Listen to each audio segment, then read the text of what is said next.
If traversing health insurance wasn't hard enough, we now have data that shows us that 9% of hospitals in this country are owned by private equity, which, who cares? Well, they've been owned by private equity long enough that we have data to show that they underperform other for-profit and non-for-profit hospitals, that you have a 25% increased chance of having an adverse medical event, meaning an infection, a fall, a negative outcome at a private equity owned hospital than you do at other for-profit or non-for-profit hospitals. This was widely reported in the news this week that they are cutting costs, which is what private equity does, cuts costs to boost profits, and you might have a worse medical outcomes. Like, there's not enough stuff to worry about, right?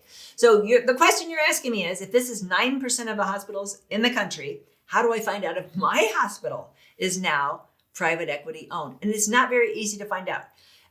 You can go to this website, PE, as in private equity, PEstakeholder.org.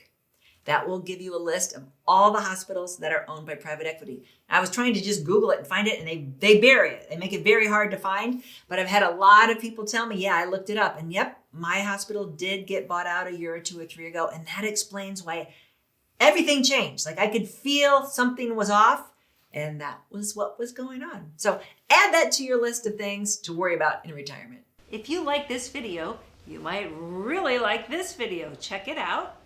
And we'd appreciate if you subscribe to our channel so you never miss a great video. We put out one every week.